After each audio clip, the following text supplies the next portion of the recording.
أفلا يتدبرون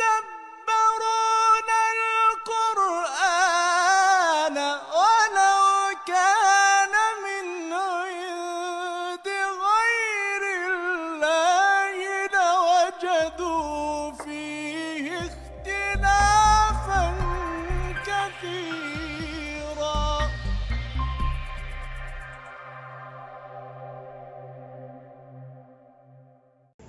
Bismillahirrahmanirrahim.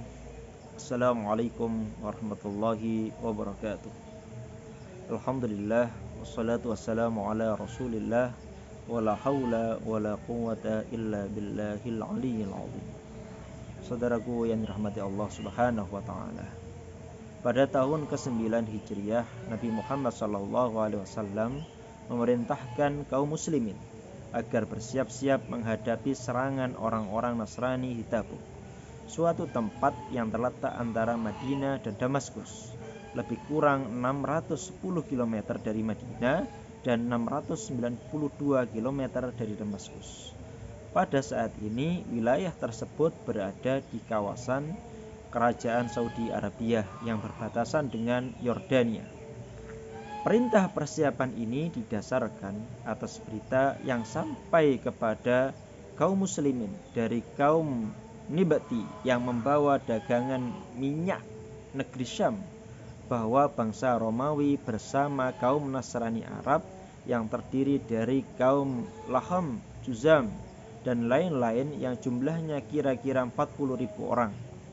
Mereka memiliki perlengkapan dan persenjataan perang yang lengkap, kemudian memiliki perbekalan yang cukup, yang dipimpin seorang panglima besar bernama Qubas, dan mereka siap untuk menyerbu kota Madinah dan memerangi kaum muslimin. Barisan perintis mereka bahkan sudah sampai di perbatasan yang bernama Baklas. Jadi biasanya Rasulullah SAW apabila akan menghadapi perang demi kemaslahatan, beliau merahasiakan hal-hal yang berhubungan dengan peperangan supaya tidak timbul kepanikan. Namun kali ini Rasulullah secara terbuka memberi tahu kaum muslimin tentang keadaan yang serba sulit dan susah, serta banyak kekurangan, jaraknya yang jauh yang ditempuh, kemudian jumlah bala tentara dan kekuatan musuh yang akan dihadapi, agar para kaum muslimin di Madinah mengadakan persiapan yang matang. Kaum muslimin yang imannya teguh, kuat membaca, tanpa memikir keadaannya serba sulit saat itu serta menyedihkan, bersiap-siap menunggu komando pemberangkatan. Akhirnya para sahabat tidak segan-segan menyumbangkan kekayaannya untuk kepentingan jihad fisabilillah ini. Menurut riwayat, Utsman bin Affan menyumbangkan 10.000 dinar emas. Kalau kita agregatkan dengan saat ini, satu dinarnya dinilai dengan harga 3 juta, berarti 10 dinarnya, 10.000 dinarnya berarti 30 miliar. Kemudian beliau juga memberikan 300 onta lengkap dengan persenjataannya, kemudian 50 kuda. Bahkan Abu Bakar As-Siddiq menyumbangkan semua kekayaannya sebanyak 4.000 dirham, atau mungkin setara sekitar 400 jutaan. Kemudian Nabi Muhammad bertanya kepada Abu Bakar, apakah masih ada sesuatu yang kau tinggalkan untuk keluargamu? Abu Bakar menjawab, yang saya tinggalkan untuk keluargaku adalah Allah dan Rasulnya. Umar bin Khattab pun tidak ketinggalan, ingin menyumbangkan seluruh hartanya, namun Rasulullah mencegah. Akhirnya Umar menyumbangkan 1/2 harta bendanya. Ingat, 1/2, 50%-nya. Sahabat Asim bin Adi juga menyumbangkan bahan makanan, yakni 70 wasak kurma. Satu wasaknya itu 150 literan. Kaum ibu-ibu juga tidak mau ketinggalan. Mereka menginfakkan seluruh perhiasan mereka, baik dari emas, perak, dan lain sebagainya, disumbangkan dengan penuh keikhlasan demi suksesnya perjuangan kaum muslimin. Setelah segala sesuatunya dianggap siap, maka berangkatlah Nabi Muhammad SAW memimpin ekspedisi besar bersama 30.000 orang menuju Tabuk.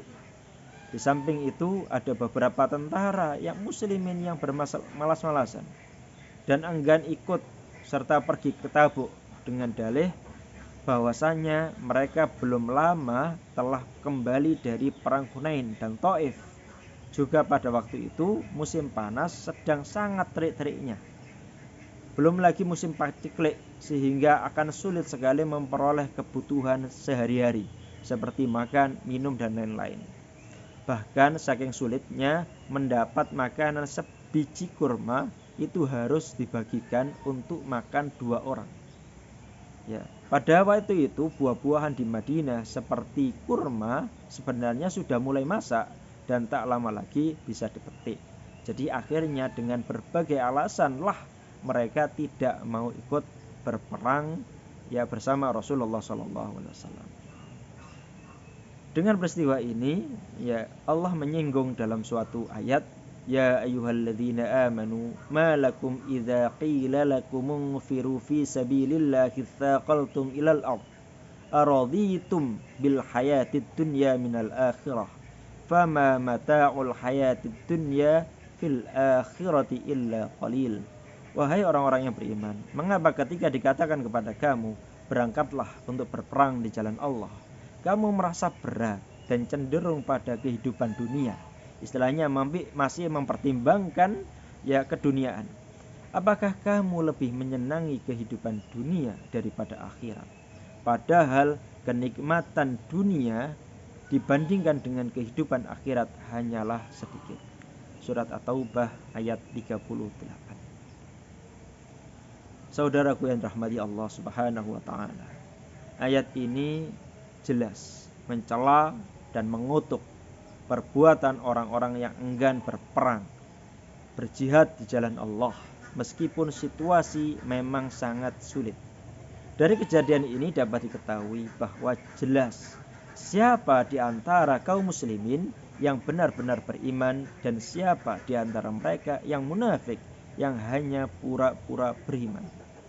Salah satu tanda bahwa iman seseorang itu benar adalah dia rela mengorbankan harta dan kalau perlu jiwanya untuk jihad di jalan Allah Subhanahu wa taala.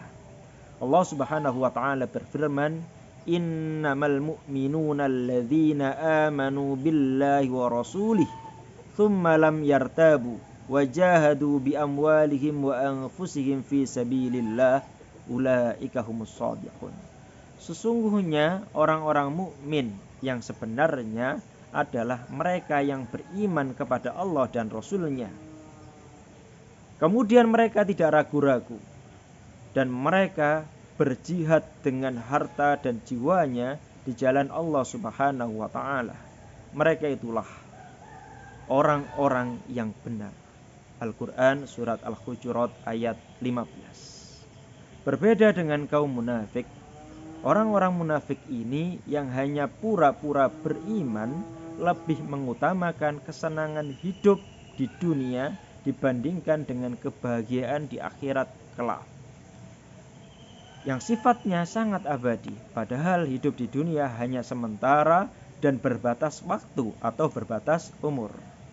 Di kesenangan dunia bagaimanapun hebatnya tidak mungkin ya dan tidaklah mempunyai arti apa-apa jika dibandingkan dengan kebahagiaan di akhirat. Rasulullah SAW pernah bersumpah, demi Allah, tiadalah dunia ini dibanding akhirat, kecuali jika di antara kita, di antara kalian semuanya berada di lautan yang cukup luas, kemudian mencelupkan satu jarinya ke air laut, lalu diangkat, maka lihatlah apa yang tersisa di jari tersebut. Itulah dunia. Dan lautan sisanya adalah akhiratnya. Maka sangat kecil sekali urusan akhirat dibanding sangat kecil sekali urusan dunia dibanding dengan urusan akhirat. Mudah-mudahan Allah Subhanahu wa taala memberikan kita petunjuk dan kekuatan sehingga mampu menjalankan kehidupan dunia ini dengan berorientasi akhirat.